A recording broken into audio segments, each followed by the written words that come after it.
One day before Russia invaded Ukraine on February 24th, Polish President Andrzej Duda visited Kyiv and promised that Poland would never leave Ukraine alone.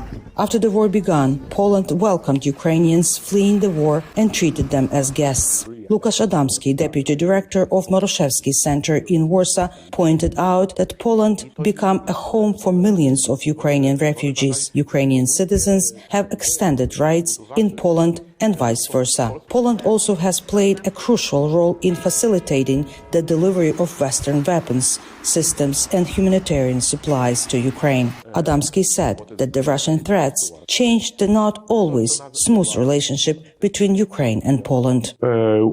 War contributed significantly to the intensification of bilateral contact, to the enormous improvement of trust and liking to each other.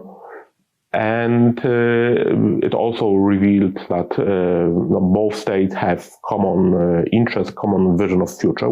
In May, Polish President Duda spoke to the Ukrainian parliament in person, the first foreign leader to do so since the war began. He stressed his support for Ukraine's request to join the European Union and criticized those in Europe who suggested that Ukraine accept some of Russian President Vladimir Putin's demands. In his view, any territorial concession to Russia would be the blow to the entire Western world. Only Ukraine has the right to decide its future. Only Ukraine has the right to decide for itself. The world must demand from the West the total withdrawal from Ukraine territory and stop breaking international law. In 2022, Poland became one of Ukraine's main military supporters and, along with fellow Baltic states, a lobbyist for Kyiv's integration into EU and NATO. Warsaw's strong support for Ukraine contributed to an improvement in what had been a period of fairly bumpy relations with Washington. U.S. President Joseph Biden visited Poland in March, meeting Ukrainian refugees and American troops on the ground. During his trip, he asserted the United States' strategic goal of supporting Ukraine's fight for democracy and self-determination and identified Poland as an important battlefield in the struggle for freedom and security in Europe. In a speech at the Royal Castle in Warsaw, he emphasized the historical importance of Poland's capital city in the fight against oppression. The nation had played a key role in the events that led to the breakup of the Soviet bloc in Eastern Europe and the end of the Cold War.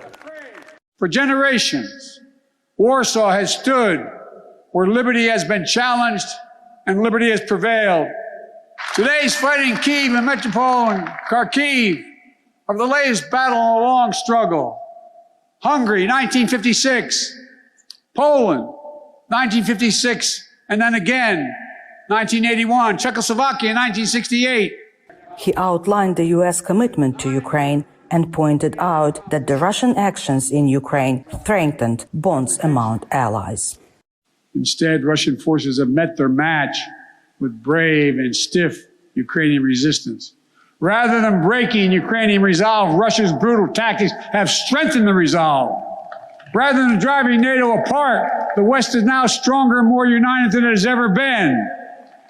Russia wanted less of a NATO presence on its border, but now he has a stronger presence, a larger presence, with over 100,000 American troops here, along with all the other members of NATO. The United States and Poland have both contributed financially to Ukraine. According to the Kale Institute for the World Economy, between January 24th and October 3rd, the U.S. pledged nearly $55 billion in military, humanitarian, and financial aid to Ukraine, while Poland pledged nearly $3 billion.